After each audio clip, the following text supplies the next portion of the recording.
company of forward thinkers with more than 55,000 employees around the globe and products in 58 customer countries, Raytheon has established itself as a trusted partner. From detection to action, we give our customers a decisive advantage. Customer-driven, technology-powered. Raytheon, revolutionizing defense capabilities. Hello, and welcome to the Emerging Technology Horizons podcast. I'm Arun Serafin, the Executive Director of NDIA's Emerging Technologies Institute. Today, we're going to talk about one of the key challenges facing any emerging technology or innovator trying to work within the defense space with the Pentagon, with defense industry, and that's the difficulties of pushing things uphill through a bureaucracy. Maybe a very successful bureaucracy, a very sure of itself bureaucracy, but nonetheless a bureaucracy. And lucky for us today, we have an expert on strategies and best practices for navigating and making impact in large bureaucracies. I'm joined today by Nick Sinai, who makes a large impact in everything he tries. He's a senior advisor at Insight Partners, which is a global private equity and venture capital firm. He's also an adjunct faculty member at Harvard University's Kennedy School, senior fellow at their Belfer Center's Technology and Public Purpose Project. He's previously served as the U.S. Deputy Chief Technology Officer at the White House. I had the honor of working around and with him when I did some time at OSTP in the White House. He's also the co-author of this book, Hack Your Bureaucracy. Get things done no matter what your role on any team. There's Nick's version. It's a book on transforming ideas into impact regardless of your role in industry, the role on your team, and I would say the role in either the public or private sector. Beyond that, Nick's got many, many notable accomplishments, including little things like co-founding the U.S. Digital Corps, which is a 2-year federal fellowship for early career technologists. When he was at the White House, he led President Obama's open data initiatives. He co-led the Open Government Initiative, and he helped start the Presidential Innovation Fellow Program. He also played a key role in crafting the National Broadband Plan at the FCC. Thank you, Nick, for joining us today, and thank you for talking about this important topic for anyone who cares about making sure that the Pentagon is as innovative as possible and adopt as many good emerging technologies and services as possible. I want to start just by, I tried to do your bio some justice, but with that wide set of experiences, what brings you could focus on anything you want. What brings you to focus on thinking about bureaucracies? Yeah, it's so much fun to be here with you, Arun, and who would have thought back in our days of middle management inside a lesser policy council inside the presidency that would be here today doing this podcast. The book really came out of a collaboration and a friendship. So my good friend Marina Nitze, she was Marina Martin back then. This is her married name. She was in the first round of the Presidential Innovation Fellows, and then she came to the White House and worked with me for a little bit. And the VA, as you might remember, was going through a challenging time. On the front page of the New York Times, The Daily Show was hammering it for the backlog and the claims crisis, and ultimately Secretary Shinseki lost his job. But one of the things that Marina did was help audit the VA and identify some ways for them to improve. And she so impressed all of the colleagues in the White House that we ended up installing her at the VA, the largest bureaucracy, at least in the federal civilian space. It's maybe small by DoD standards, but it's 400,000 people. It's not that small. And she helped change the VA despite having no budget, no people. She was 28-year-old SES, I think the youngest SES in history, at least that I can find. We've stayed friends and collaborated, and we were always kind of curious and have batted around. Why are some people really successful inside large organizations, and especially government organizations, but not exclusively? And why do some people kind of flame out? And so we started to write down some of our experiences. There's a few stories of mine and several of hers as well as some of my good failures as well. And then over time, we started to include friends and other people who we admired. And we basically put it together in a book of over 50 tactics on, how to make change at scale. And it's really not rocket science. We just tried to put some really fun stories to it from across the federal bureaucracy. But we also have stories at large tech companies like Amazon. We have, stories about, your homeowners association. And really the premise is that if you're going to make change in any organization, you really have to understand the beast. So you have to know the processes, how people think about risk, but ultimately you have to know people. And then you have to make progress. That is, start small, prototype, gain some momentum, which gets you more people or resources. Build a team, both informal and formal team over time, and then make those changes stick. Right? How do you institutionalize? So it's very much a book of how do you empower people to make change, regardless of what level they are, wherever they sit in an organization. Too often we have this idea of top-down change, right? The commander-in-chief, the secretary, whoever is going to kind of come at you with some big transformation or innovation idea. But so much of the great innovation we've seen in the public and private sector and DoD is when there's an enterprising person or series of people that get an idea, and yes, they're able to attract air cover, they're able to attract permissions or waivers and kind of build some real momentum. And so we hope this book is inspiring to everyone, whether they are trying to hack a bureaucracy from outside of the Pentagon, like many of your members, or whether they're inside of the Defense Department and trying to make it easier to not only try but scale emerging technologies. So when you think about the book and the title of the book, Hack Your Bureaucracy, and it's incredibly well laid out and it's really digestible for experts and non-experts. I'm assuming people use it as a management textbook as well somewhere. You do set up bureaucracy as a little bit of a villain, not completely. And I want you to sort of rehabilitate the idea of bureaucracy in and of itself a little bit, if there is anything that is to be commendable about a bureaucracy. Yeah, I think we're actually pretty gentle on bureaucracies, and we went back and read some scholars of bureaucracy. There's actually such a thing, and look, there's lots of organizational behavior, academic writing, and so forth. And at the end of the day, most organizations either are a bureaucracy or show some bureaucratic tendencies, because what is a bureaucracy? It's fundamentally some level of hierarchy, some level of standardized process, right? And some level of expertise. So I guess the antithesis is really a one-person business or an organization where all the decisions are made completely capriciously. But anytime you get to any kind of scale, public or private sector, you're going to have a repeatable process. You're going to have some level of hierarchy. You're going to have some specialized expertise. And so Marina and I really see this as a neutral term. And we do a lot of book talks with both startups and large companies who talk about how to avoid being a bureaucracy or how to be a better bureaucracy.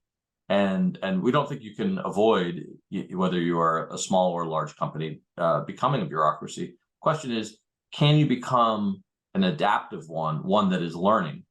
Because ultimately, the customer or the warfighter in DoD's cases, the customer needs change, and the needs of employees change because look, the world is changing and technology is changing, and so all the processes, all of the ways that things happen, whether it is the way you budget and resource, the way you hire, the way you promote, all of these processes were made by humans. Like, this is nowhere was this written on some stone tablets somewhere, and even then it probably was a human being writing those on tablets. But right. I don't want get into religious debates. And the point is, these are human organizations that can be changed. And yeah, I mean, I'll just to jump in here. I was one of those people who used to write things that people thought were written on stone tablets, the law. We used to call the law a shared word processing document. And it was just sort of people trying to write those rules, but you never could quite anticipate how it would be read or accepted or held up, or honestly sometimes ignored by the organizations, right? are you saying that DoD sometimes slow walks or ignores laws? I thought that was just policy from the presidency, and was glad to know that it's a shared experience. It's entirely possible, and that gets it at some of the things you point out about the what drives risk aversion sometimes in these bureaucracies is the fear of what happens to you if you don't follow what you think is written into a stone tablet, right? Or is written into the law. I would say, though, from other perspectives, I've often said, I've never successfully called Arlington County Police to have anyone in the Pentagon arrested for not following something that was in the National Defense Authorization Act. And so, yeah, there's different ways of looking at this issue. So, so you show up in Washington after a successful career and decide to try your hand at public service, which is great. What was your first impression then of working with a large bureaucracy, maybe like DoD? I was what really did you run naive. into? I was totally naive, Arun. So I mean, it started when I was on my honeymoon in Italy. The very first day I opened the newspaper, it says Lehman Brothers goes bust. The only problem is I just joined Lehman Brothers Venture Partners, the venture capital arm of Lehman Brothers. And I told my wife at the time, no problem, let's enjoy the honeymoon. And when we get back, because we lived in the Boston area, I was going to start networking for a job in DC because I wanted to get a job in President Obama's administration.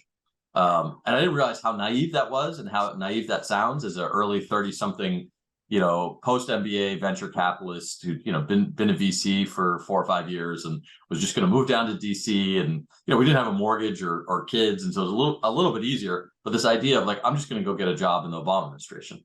And not realizing that there's, all of professional DC and the Democratic establishment and, 10,000 paid volunteers and all these other people who also had ideas about getting a job. I managed to talk my way into the FCC as part of the National Broadband Plan because I did have some background and expertise in telecommunications and also some experience in clean energy investing. And so kind of the merger of the two was exactly what they were looking for. And I really enjoyed starting at one of these blue ribbon task force because I think it's a great place of high intensity and a chance to learn policymaking with relatively low consequences. That is, blue ribbon task force can say anything, and Congress and the administration can accept or ignore those kinds of things. So it was a great training ground for me. And then I spent 4 years in the Office of Science and Technology Policy, and got exposure to the larger federal bureaucracy. And to me, I did a lot of interagency stuff, and that was just fascinating because you could see all kinds of behaviors of agencies that would lean in and see you as their champion and try and get you to highlight their thing or codify their thing. And then there are other times and other agencies, I won't point the fingers at DoD, but there were times when they would send someone to the meeting who was very explicit that he was responsible for slow walking a particular policy. So I've seen all kinds. In the Defense Department, we tell the story, just to bring it back to the book, of Enrique Odi, who's this really smart, fast-talking colonel who had, I think he was an intel and cyber officer, had a China expert, had spent time out at Stanford, and was really frustrated. The Air Force was talking about 2030 and this vision of the Air Force. And as someone who's spending time in Silicon Valley, he could just see, that what they were talking about 15 years in the future was the way things were today in Silicon Valley. And in fact, my first introduction to Enrique was at General Bender's retirement ceremony. So I had gotten to know the CIO of the Air Force a little bit as a venture capitalist after I'd left the White House, and this was really eye-opening for me, is because this is one of these retirement ceremonies where it's in Andrews, there's the chief of staff, there's several bands and receiving line and all the great traditions, right? And family-friendly traditions. But these are big events when a three-star retires, and I don't think I had appreciated all the military customs. But anyway, so I tell the story in the book. We tell the story in the book of Enrique not only working the crowd to beg permission or forgiveness during that event, but ultimately of starting small, recruiting a couple airmen to code and showing that they can build software in a faster and better way. And that ultimately became Kessel Run, right? And so it takes that kind of entrepreneur, and that's what I'm always on the lookout for. When I was in public service, I was always looking for entrepreneurially minded folks. I think that's why I got involved in a lot of things like the Presidential Innovation Fellows, like the Open Data Program, like all those kinds of things where you saw people who were looking for the seams and trying to build a little bit of momentum. And it's why, post government service, I've returned to venture capital to work with entrepreneurs. And more recently, now I'm on the board of 4 defense or dual use companies. So Hawkeye 360, Leo Lab, Shift5, and Rebellion Defense, and working with entrepreneurs who are determined to bring important commercial capabilities into the national security space, which is, as you know, not that easy. Yeah. So,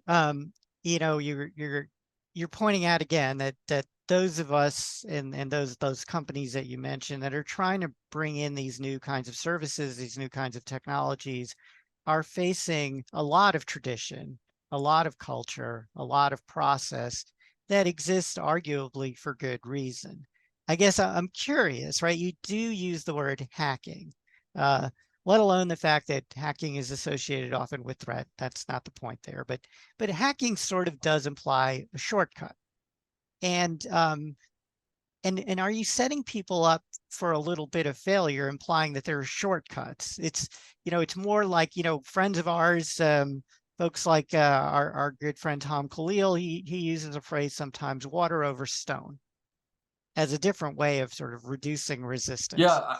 Do you think it's more water over stone? Do you think it's more like outlast your bureaucracy? Yeah, and in fact, I quote Tom Khalil heavily and talk about him in the opening of the book because he is definitely an inspiration.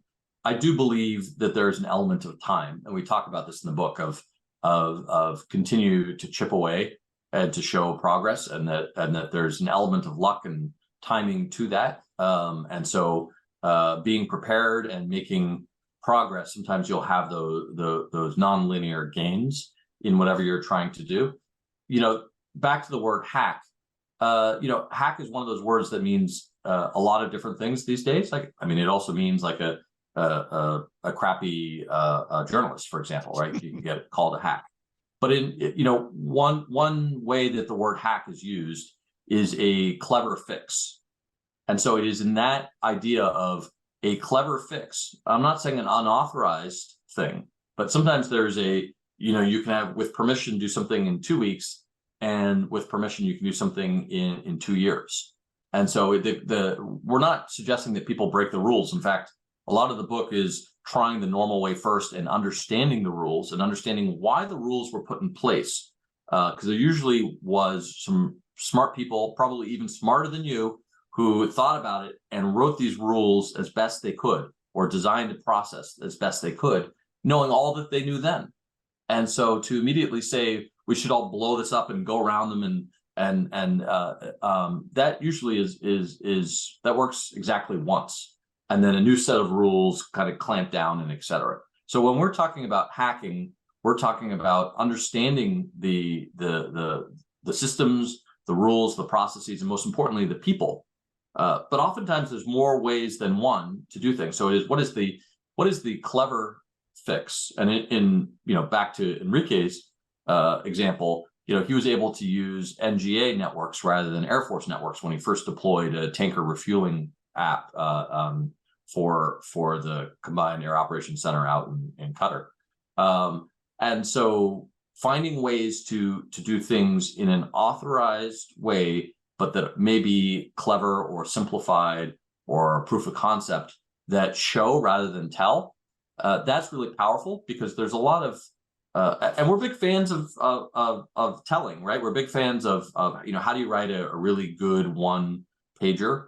Something that Tom Khalil and others used to make us do is how do you put this on a single sheet of paper and make that shareable and usable? Because in any organization, but especially government bureaucracies, there's kind of this socialization piece where lots of people have to be read in on, I don't mean from a security standpoint, but on the idea of whether they're going to fund it, whether they're going to accredit it, who's got the requirement, and so the written word and how you do a one pager and how you build momentum is important that way.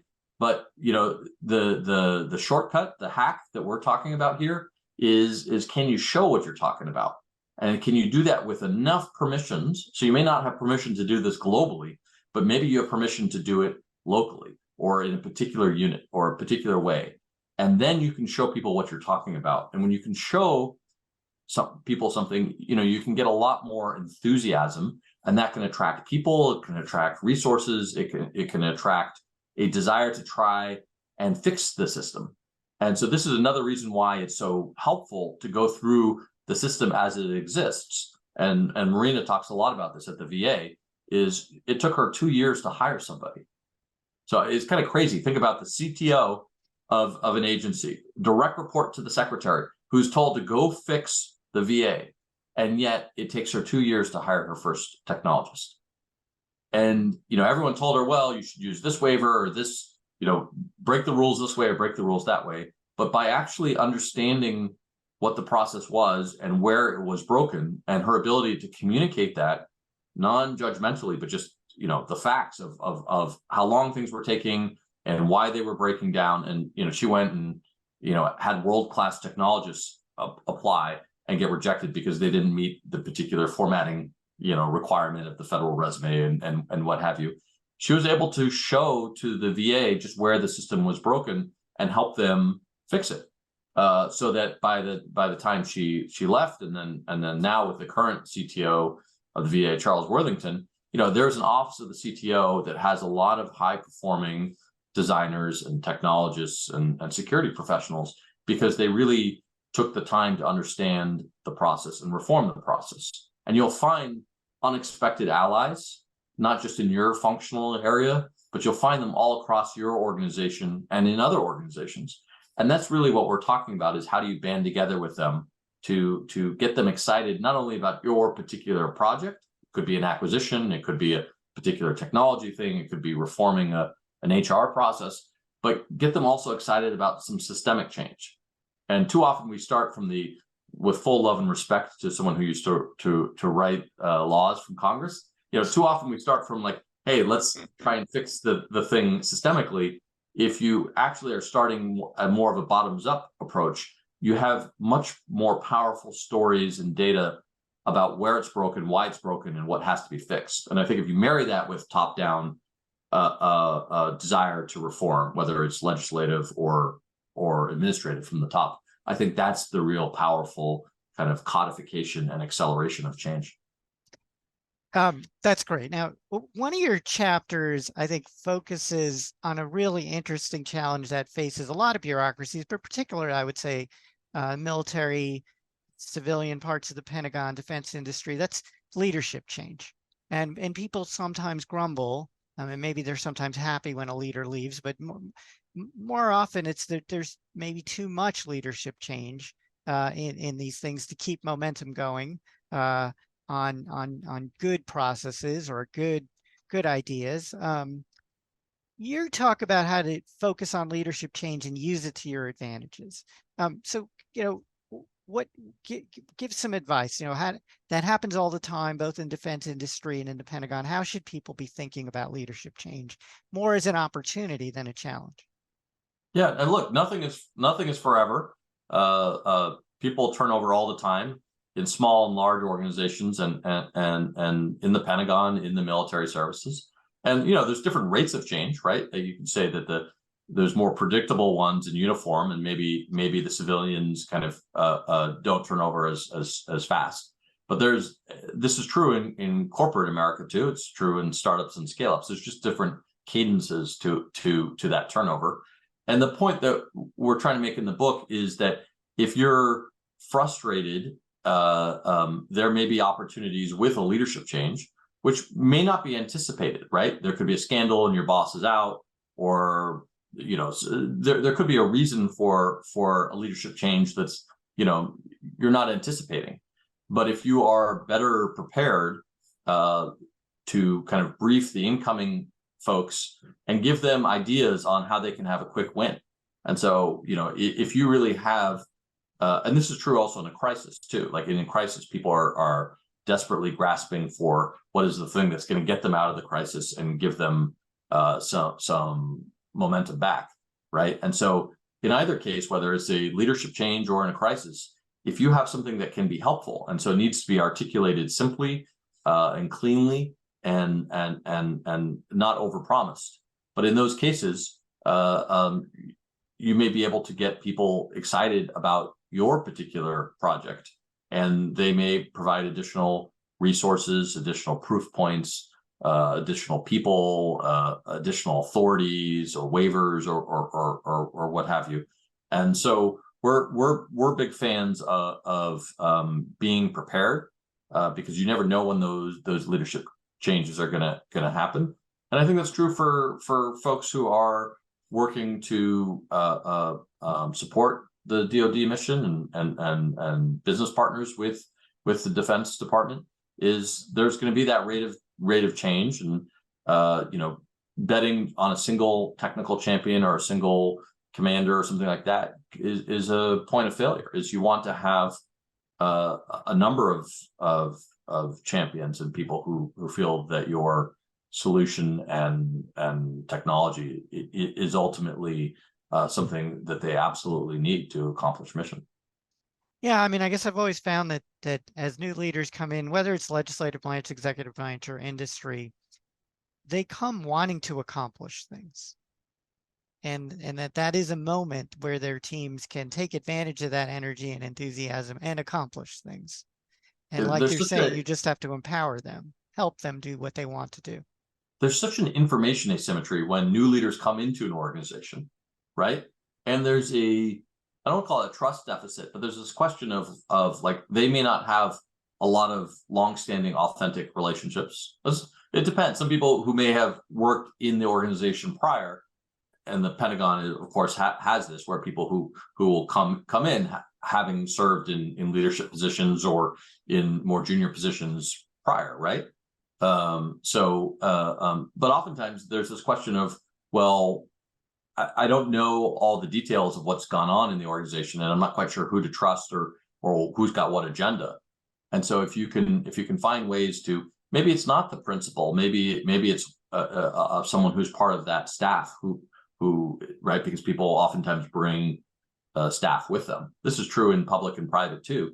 But maybe you can get to them and just say, hey, here's a way that we can help accomplish whatever that leader's priorities are. Some people spend 30, 60, 90 days doing a listening tour and then establish a set of priorities, commander's intent, what have you.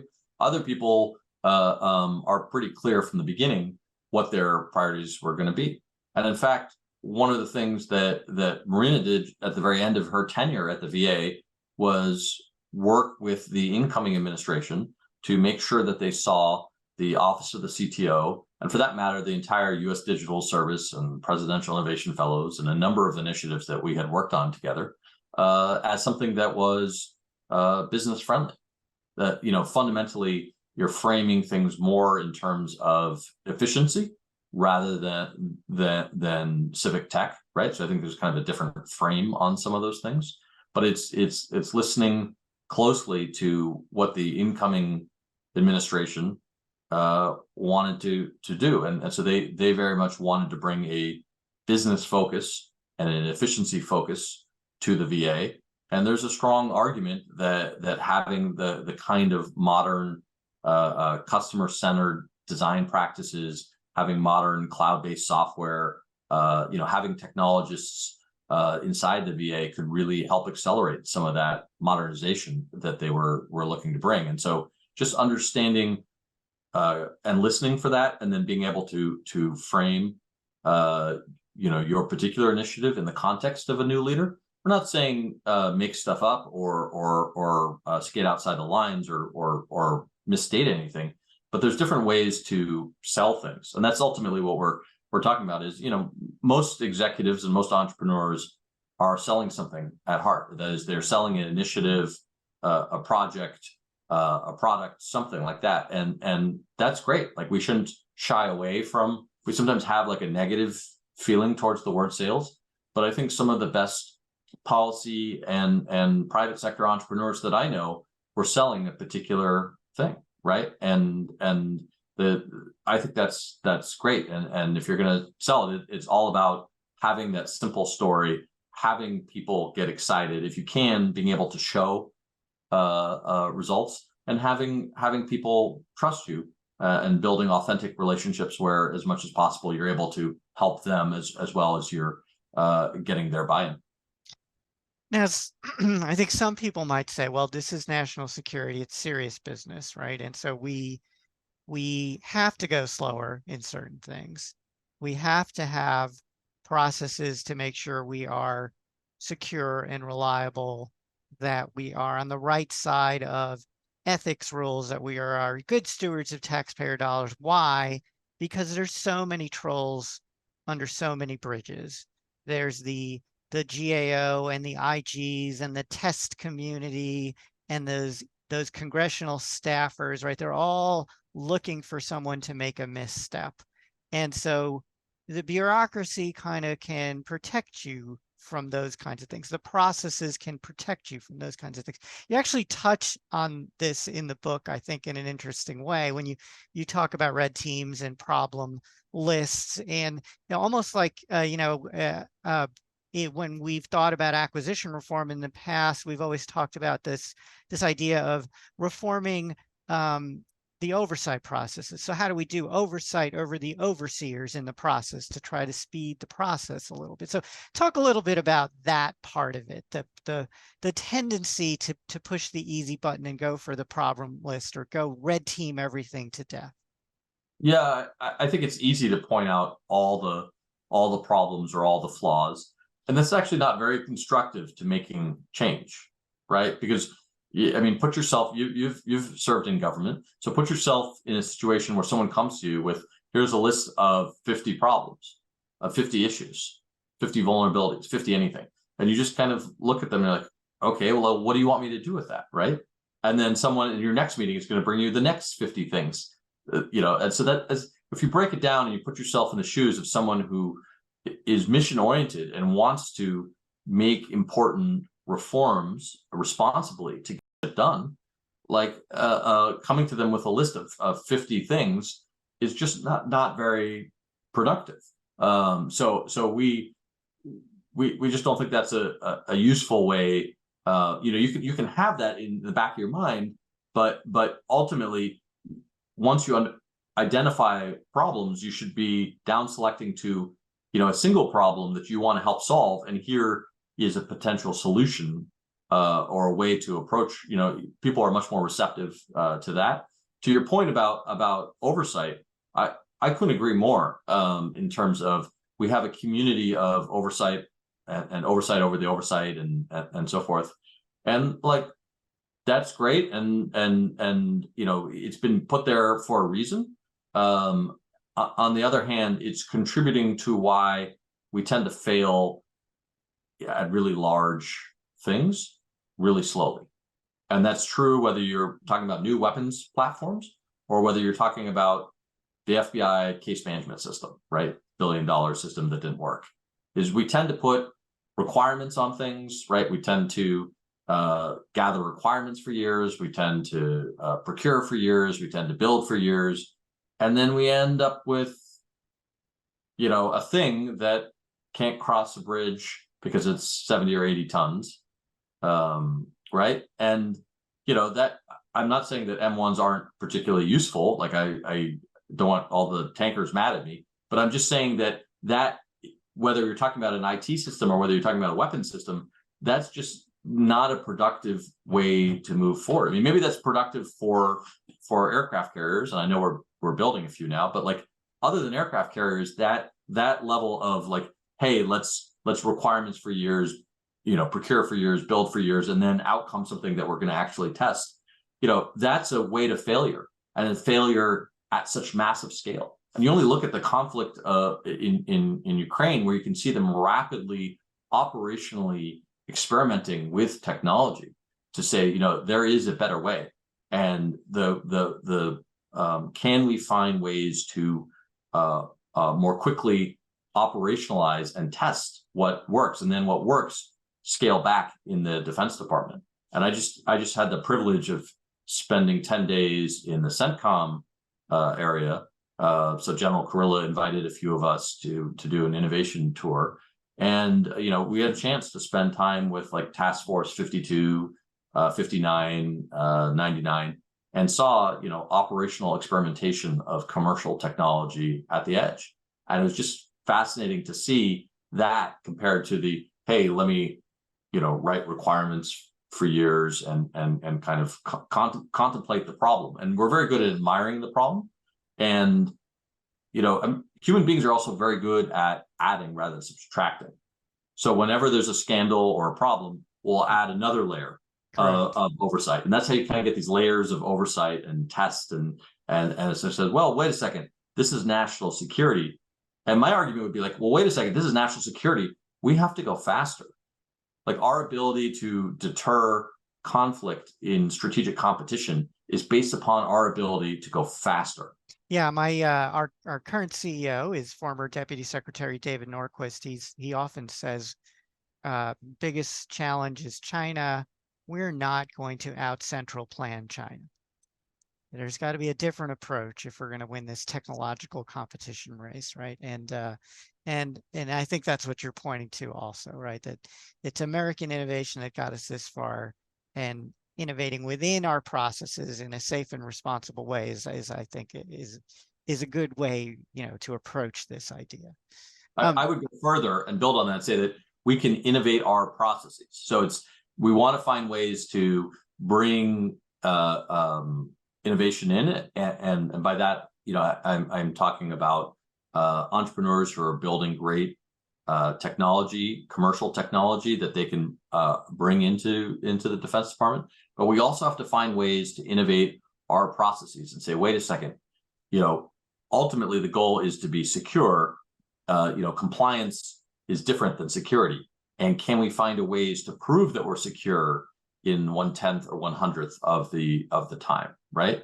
And can we think about failure in terms of resiliency, right? And can we think about, how do we do true chaos monkey engineering rather than, hey, we're going to have this one exercise and we're going to pretend that all these things fail, right? And so there's this element of innovation inside the bureaucracy, and a lot of the book is fundamentally about that. Is whether you're talking about hiring or budgeting or procurement or new technology, a lot of which is software based.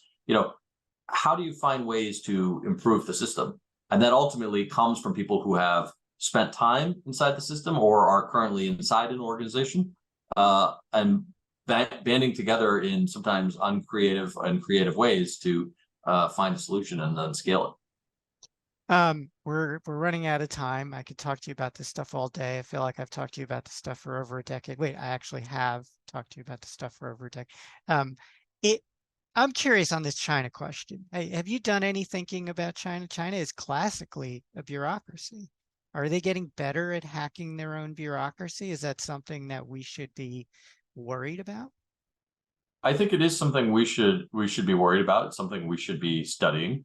They have a level of military economic fusion that is very different from ours.